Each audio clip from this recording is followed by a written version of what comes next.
शान्ताकारं भुजगशयनं पद्मनाभं सुरेशं विश्वाधारं गगनसदृशं मेघवर्णं शुभांगं लक्ष्मीकान्तं कमलनयनं योगिविद्यानगम्यं वन्दे विष्णुं भवभयहरं सर्वलोकैकनाथं यं ब्रह्मा वरुणेन्द्ररुद्रमरुतः शृण्वन्ति दिव्यैस्ते वेदैः साङ्गपदक्रमं फलसिदैः गायन्ति यमसाङ्गा ध्यानावस्थिततद्गतेन मनसा पश्यन्ति योगिनो यस्साङ्गं न विदुरासुरः देवाय तस्मै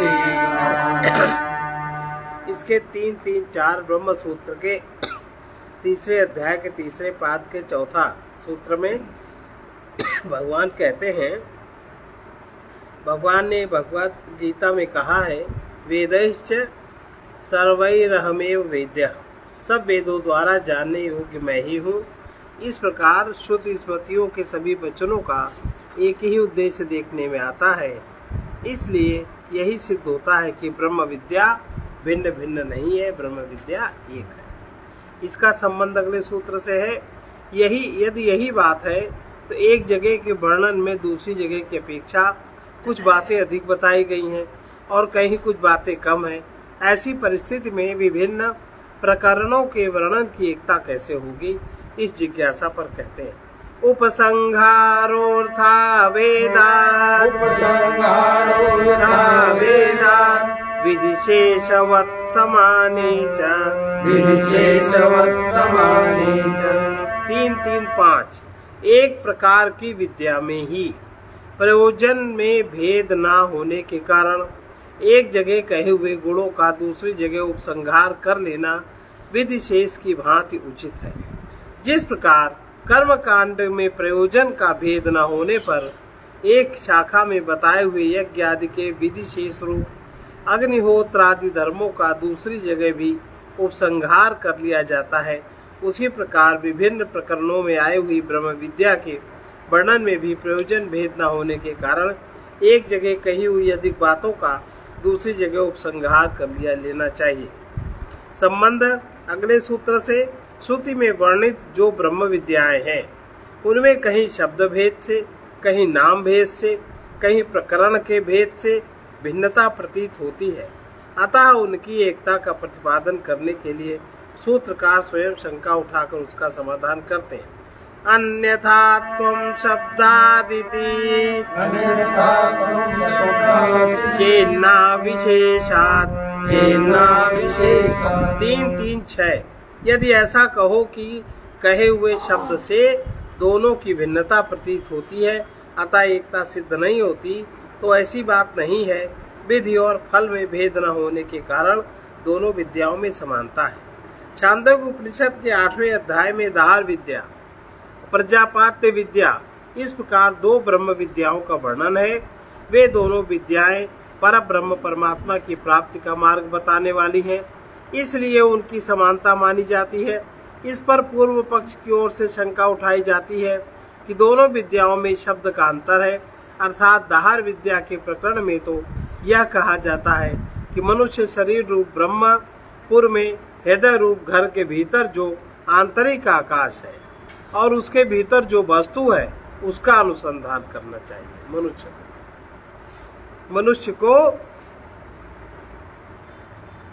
दाहार विद्या के प्रकरण में तो यह कहा गया है कि मनुष्य शरीर रूप ब्रह्मपुर में हृदय रूप घर के भीतर जो आंतरिक आकाश है और उसके भीतर जो वस्तु है उसका अनुसंधान करना चाहिए, तथा छांदोग्य उपनिषद के 8.1.1 तथा प्रजापात्य विद्या में अपहत पापमा आदि विशेषणों से युक्त आत्मा को जानने के योग्य बताया गया है 8.7.1। इस प्रकार दोनों विद्याओं के वर्णन में शब्द का भेद है, इसलिए वे दोनों एक नहीं हो सकती। इसके उत्तर में सूत्रकार कहते हैं ऐसी बात नहीं है, क्योंकि दाहार विद्या में उस अंतर आकाश को ब्रह्मलोक आत्मा सबको धारण करने वाला कहा गया है तथा उसे सब पापों और सब विकारों से तथा सत्य संकल्प आदि समस्त दिव्य गुणों से संपन्न बताकर छांदोग्य उपनिषद के 8:1-5 उसी जानने योग्य तत्व को परब्रह्म निश्चित किया गया है। उसी प्रकार प्रजापात्य विद्या में भी उस जानने योग्य तत्व को आत्मा नाम से कहकर उसे समस्त पापों और विकारों से रहित तथा सत्य संकल्पत्व, सत्य कामत्व आदि दिव्य गुणों से युक्त परब्रह्म निश्चित किया गया है। दहर विद्या में दहर आकाश को ही उपास्य बताया गया है, न कि उसके अंतर्वर्ती लोकों को। वहाँ प्रकारांतर से उस ब्रह्म को सबका आधार बताने के लिए पहले उसके भीतर की वस्तुओं को खोजने के लिए कहा गया है। इस प्रकार वास्तव में कोई भेद न होने के कारण दोनों विद्याओं की एकता है। इसी प्रकार दूसरी विद्याओं में भी समानता समझ लेनी चाहिए। इसका संबंध अगले सूत्र से पूर्वोक्त विद्याओं की एकता सिद्ध करने के लिए दूसरी असमान विद्याओं से उनकी विशेषताओं का प्रतिपादन करते हैं। नवा प्रकरण भेदात परोवतीयस्त्वादिवत 3-3-7 अथवा परम उत्कृष्टता अपकृष्टता आदि गुणों से युक्त दूसरी विद्याओं की भांति प्रकरण के भेद से उक्त दोनों विद्याएं भिन्न सिद्ध नहीं हो सकती। छांदोग्य और बृहदारण्यक उपनिषद में उद्गीत विद्या का प्रकरण आता है, किंतु छांदोग्य में जो उद्गीत विद्या है वो अत्यंत श्रेष्ठ है, क्योंकि वहाँ उद्गीत की ओंकार अक्षर के साथ एकता करके उसका महत्व बताया गया है। छांदोग्य उपनिषद के एक पूरा खंड, इसलिए उसका फल भी अत्यंत श्रेष्ठ बताया गया है। छांदोग्य उपनिषद के 1:9-1 से 4 तक, किंतु बृहदारण्य की उद्गीत विद्या केवल प्राणों का श्रेष्ठत्व संपादन करने के लिए तथा यज्ञ आदि में उद्गीत गान के समय स्वर की विशेषता दिखाने के लिए बृहदारण्यक उपनिषद के 1:3-1 से 27 तक, इसलिए उसका फल भी वैसा नहीं बताया गया। दोनों प्रकरणों में केवल देवासुर संग्राम विषयक समानता है, पर उसमें भी उपासना के प्रकार का भेद है। अतः किंचित मात्र समानता के कारण दोनों की समानता नहीं हो सकती। समानता के लिए उद्देश्य, विधेय और फल की एकता चाहिए, वह उन प्रकरणों में नहीं है, इसलिए उनमें भेद होना उचित है।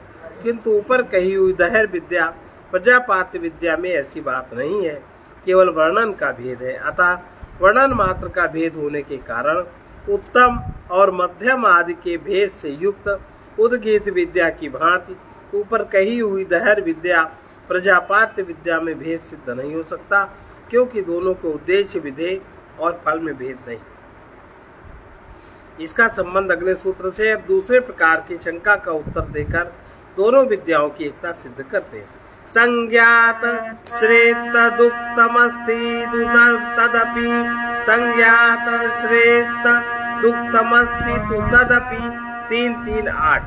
यदि कहो संज्ञा के परस्पर भेद होने के कारण एकता सिद्ध नहीं हो सकती, तो उसका उत्तर दे चुके हैं, तथा वो संज्ञा भेद के कारण होने वाली विद्या विषयक विषमता भी अन्यत्र है।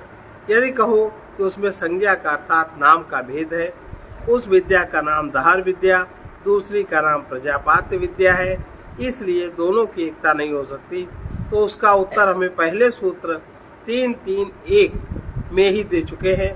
वहाँ बताया कि समस्त उपनिषदों में भिन्न भिन्न नामों से जिन महाविद्याओं का वर्णन है, उन सब में विधि, वाक्य, फल, उद्देश्य, विधेय आदि की एकता होने से सब ब्रह्म विद्याओं की एकता है। इसलिए यहाँ संज्ञा भेद में कोई विरोध नहीं है। इसके सिवा जिनमें उद्देश्य, विधेय भी फल आदि की समानता नहीं है, उन विद्याओं में संज्ञा आदि के कारण भेद होता है, और वैसी विद्याओं का वर्णन भी उपनिषदों में है ही। छांदोग्य उपनिषद के 3:18-1 तथा 3:19-1। इसका संबंध अगले सूत्र से है। नाम का भेद होने पर भी विद्या एक हो सकती है, इस बात को सिद्ध करने के लिए दूसरा कारण बता रहे हैं। व्याप्तेश्च समंजसम 3-3-9। जहाँ ब्रह्म सर्वत्र व्याप्त है, व्याप्ते माने ब्रह्म सर्वत्र व्याप्त है, इस कारण भी ब्रह्म विद्याओं में समानता है। पर ब्रह्म परमात्मा सर्वव्यापी, सर्वशक्तिमान, सर्वज्ञ है। इसलिए ब्रह्म विषयक विद्या के भिन्न भिन्न नाम प्रकरण होने पर भी उनकी एकता होना उचित है, क्योंकि उन ब्रह्म विषयक सभी विद्याओं का उद्देश्य एकमात्र पर ब्रह्म परमात्मा के ही स्वरूप का नाना प्रकार से प्रतिपादन करना है। इसका संबंध अब यह जिज्ञासा होती है कि विद्याओं की एकता और भिन्नता का निर्णय करने के लिए प्रकरण, संज्ञा, वर्णन की एकता और भेद की अपेक्षा है या नहीं। इस पर कहते हैं सर्वा भेदान्यत्रे में, सर्वा भेदान्यत्रे में 3-3-10। सर्वस्वरूप विद्या से दूसरी विद्या के संबंध से इन पूर्व सूत्रों में कहे हुए सभी हेतुओं का उपयोग है। परब्रह्म परमात्मा सबसे अभिन्न और सबका स्वरूप है, सबसे अभिन्न है, जो सब हम लोगों को दिखाई पड़ता है। परब्रह्म परमात्मा सबसे अभिन्न है और सबका स्वरूप, ये मुख्य बात आधार है। अतः उनके तत्व का प्रतिपादन करने वाली विद्याओं में भी भेद नहीं है। अतः संज्ञा, प्रकरण शब्द से इनकी भिन्नता सिद्ध नहीं की जा सकती, क्योंकि ब्रह्म की सभी संज्ञाएं हो सकती हैं, प्रत्येक प्रकरण में उसकी बात आ सकती है तथा उसका वर्णन भी भिन्न भिन्न सभी शब्दों द्वारा किया जा सकता है। किंतु ब्रह्म विद्या के अतिरिक्त जो दूसरी विद्याएं हैं, जिनका उद्देश्य ब्रह्म का प्रतिपादन करना नहीं है, उनकी एक दूसरी से भिन्नता या भिन्नता को समझने के लिए पहले कहे हुए प्रकरण, संज्ञा शब्द, इन तीनों हेतुओं का उपयोग किया जा सकता है। इसका संबंध अगले सूत्र से है।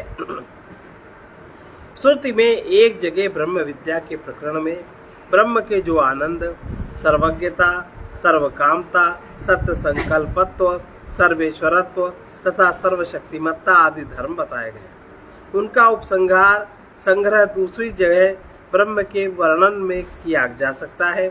यह बात पहले सूत्र 3-3-5 में कही गई।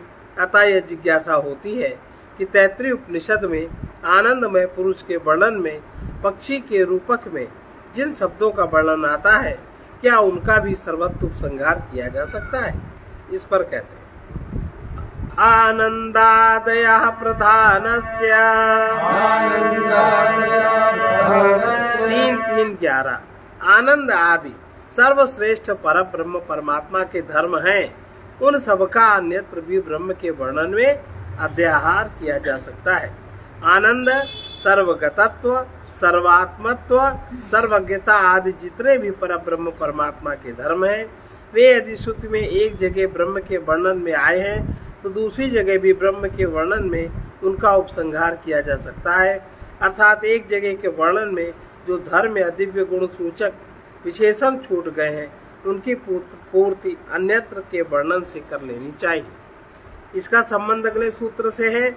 ऐसी बात है तब तो तैत्तिरीय उपनिषद में जो आनंदमय आत्मा का प्रकरण प्रारंभ करके कहा गया है कि प्रिय ही उसका सिर है, जो वो बताया गया है एक काल्पनिक चित्र आनंदमय कैसे प्रिय ही उसका सिर है।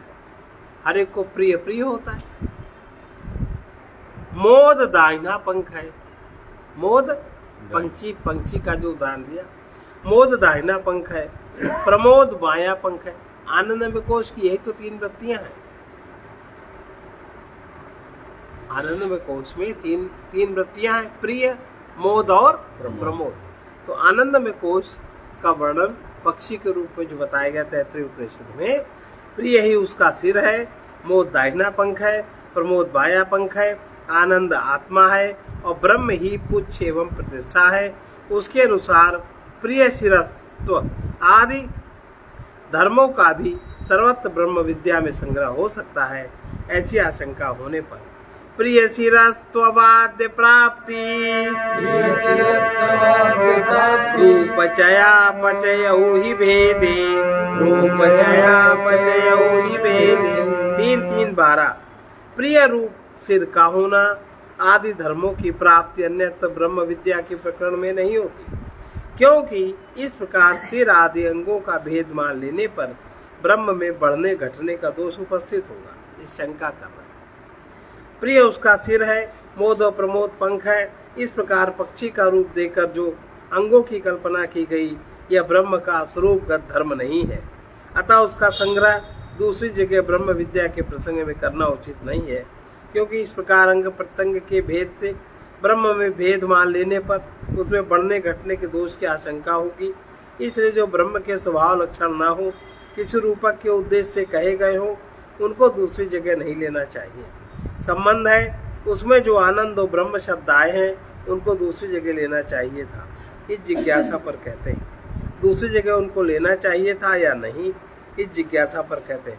इतरे त्वर्थ सामान्यात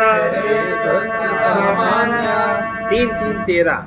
किंतु दूसरे जो आनंद आदि धर्म है, वे ब्रह्म के स्वरूप का प्रतिपादन करने के लिए श्रुति में कहे गए हैं। इसलिए अन्यत्र ब्रह्म विद्या के प्रसंग में उनका ग्रहण किया जा सकता है, क्योंकि उन सब में अर्थ की समानता है।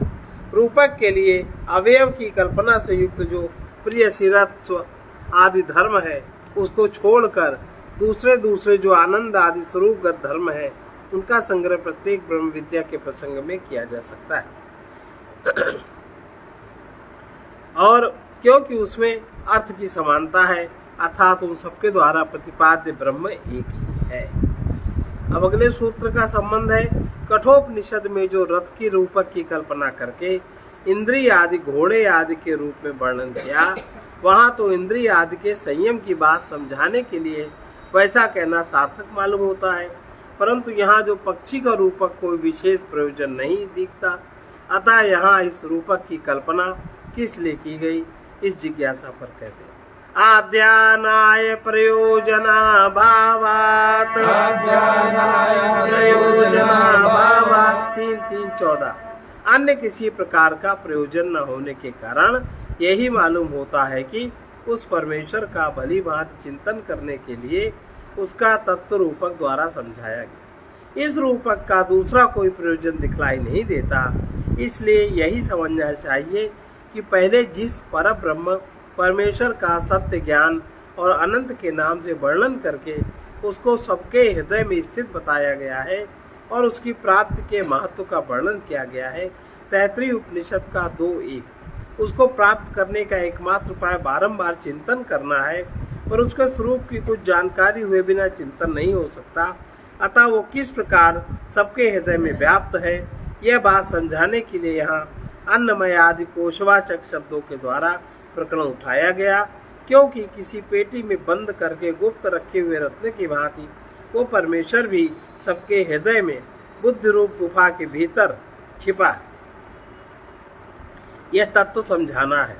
वहाँ सबसे पहले जो ये अन्नमय स्थूल शरीर है, इसको पुरुष के नाम से कहकर उसके अंगों की पक्षी के अंगों की तुलना करके आगे का प्रकरण चलाया गया तथा क्रमशः एक का दूसरे को अंतरात्मा बताते हुए प्राणमय, मनोमय, विज्ञानमय, आनंदमय पुरुष का वर्णन किया गया।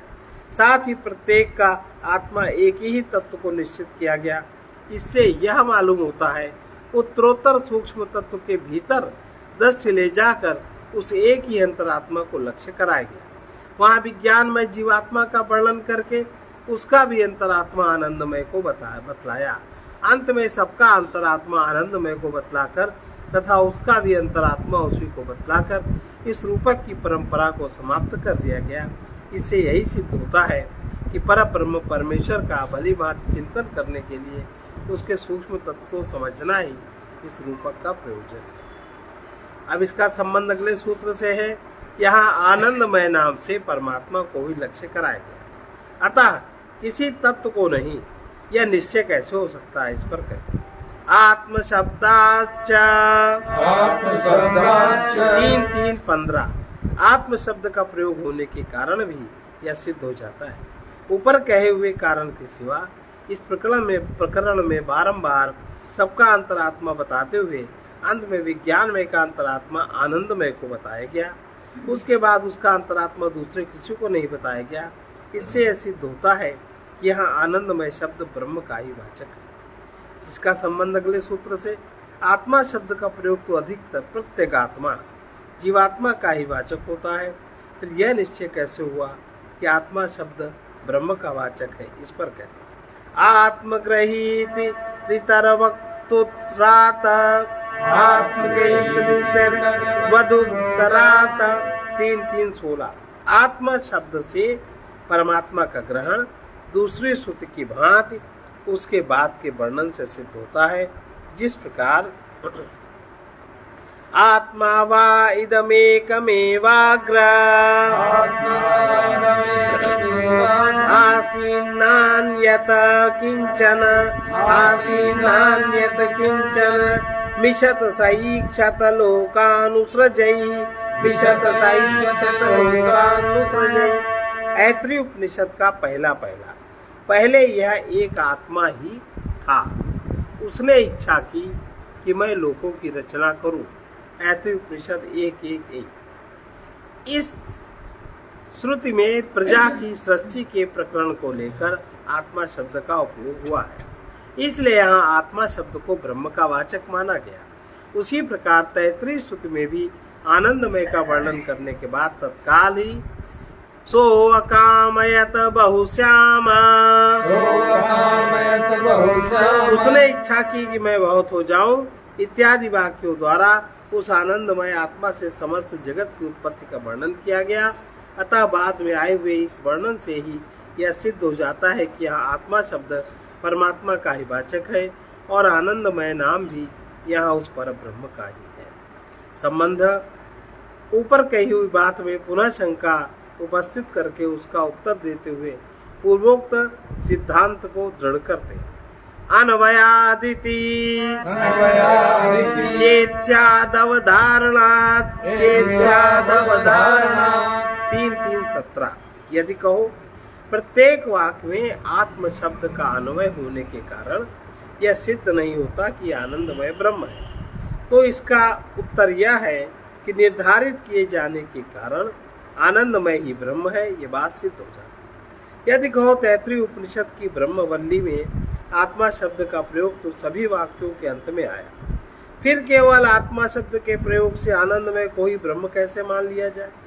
तो इसके उत्तर में कहते हैं कि जिस आत्मा शब्द की सभी वाक्यों में व्याप्ति है वो ब्रह्म का ही वाचक, ब्रह्म का वाचक नहीं है, अभी तो अंत में जिसको निर्धारित कर दिया गया वो ब्रह्म का वाचक है। अन्नमय प्राणमय आदि आत्माओं को ब्रह्म का शरीर और ब्रह्म को उसका अंतरात्मा बतलाने के उद्देश्य से वहाँ सबके साथ आत्मा शब्द का प्रयोग किया गया है। इसलिए अन्नमय का अंतरात्मा उससे भिन्न प्राणमय को बतलाया, प्राणमय का अंतरात्मा उससे भिन्न मनोमय को बतलाया, मनोमय का अंतरात्मा विज्ञानमय को तथा विज्ञानमय का भी अंतरात्मा आनंदमय को बताया। उसके बाद आनंदमय का अंतरात्मा अन्य किसी को नहीं बताया और अंत में निर्धारित कर दिया इसका शरीर संबंधी आत्मा यह स्वयं ही है, पहले कहे हुए अन्य सब पुरुषों का भी आत्मा है, यह कहकर उसी से जगत की उत्पत्ति का वर्णन किया। इस प्रकार यहाँ आनंदमय को पूर्ण रूप से परमात्मा निश्चित कर दिया। इसी से यह सिद्ध होता है आनंदमय शब्द परमात्मा का वाचक है। संबंध इस प्रकरण में आत्मा से आकाश आदि भूतों की उत्पत्ति का वर्णन करने के बाद पृथ्वी से औषधि, औषधि से अन्न, अन्न से पुरुष की उत्पत्ति बतलाई। फिर कहा कि निश्चय पूर्वक वही यह पुरुष अन्न रसमय है। इस वर्णन के अनुसार सत्यम ज्ञान अनंतम ब्रह्म, इस वाक्य के द्वारा बतलाया हुआ ब्रह्म ही यहाँ अन्न रसमय पुरुष है या उससे भिन्न है, इस जिज्ञासा पर कहते हैं।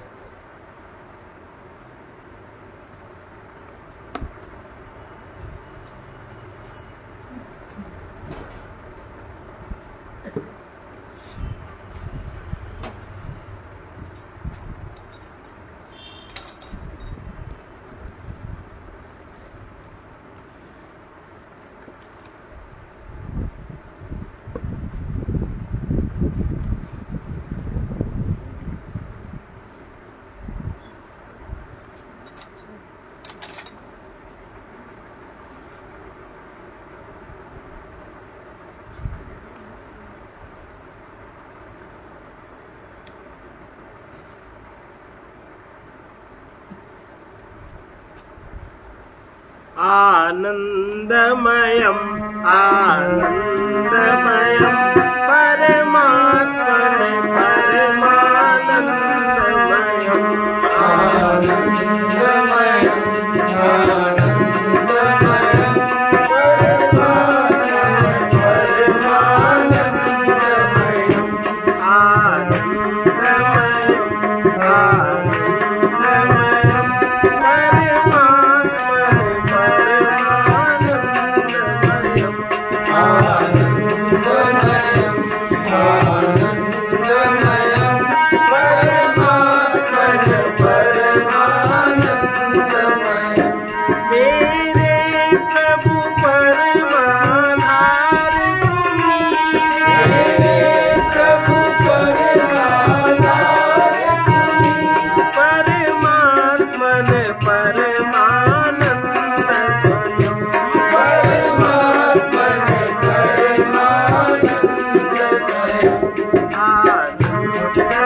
ओ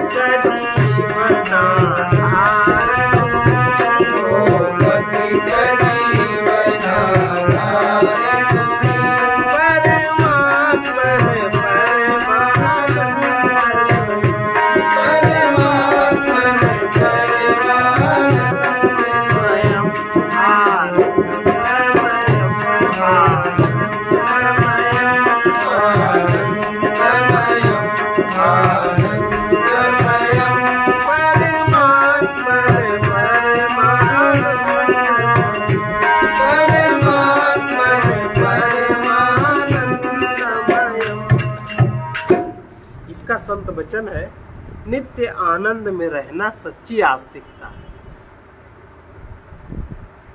और जो आनंद में रहता है वही सुख का अनुभव कर पाता है। ये बात महसूस करी कभी? आपको सुख का अनुभव अच्छी तरह तभी होता है जब आप प्रसन्न चित्त होते हैं, आनंद में होते हैं। और ऐसे आनंद में रहना सच्ची आस्तिकता है। आप परमात्मा को सर्वत्र स्वीकार करते हैं, इसलिए आप आनंद में, आपको दुख नहीं। किस बात का दुख? जब चाह उठेगी पदार्थ के सुख की, तब पदार्थ नहीं मिला, तब दुख की अनुभूति। और दुख क्या है तो आपकी कल्पना, पर आनंद कल्पना नहीं है, आनंद स्थिति है। इसलिए नित्य आनंद में रहना सच्ची आस्तिकता है। परमात्मा सत्ता का जिसे ज्ञान है, परमात्मा सत्ता का जिसको बोध है, वही आनंद में हो सकता है। और जिसको परमात्मा सत्ता का ज्ञान या बोध नहीं है, वो आनंद में नहीं हो सकता। जो व्यक्ति परमात्मा का आश्रय लेकर परिवर्तनशील जगत के पदार्थों से विरक्त रहता है, वही आनंद में, उसमें कहीं भी आसक्ति नहीं है। तो आनंद में रहने वाला कहीं आसक्त नहीं है। सर्वे भवन्तु सुखिनः, सर्वे सन्तु निरामयाः, सर्वे भद्राणि पश्यन्तु, मा कश्चित् दुःखभाग् भवेत्। कृष्णाय वासुदेवाय हरे परमात्मने प्रणतक्लेशनाशाय गोविन्दाय नमो नमः। असतो मा सद्गमय, तमसो मा ज्योतिर्गमय, मृत्योर्मामृतं गमय। ॐ पूर्णमदः पूर्णमिदं पूर्णात् पूर्णमुदच्यते, पूर्णस्य पूर्णमादाय पूर्णमेवावशिष्यते। ॐ शान्ति शान्ति शान्तिः।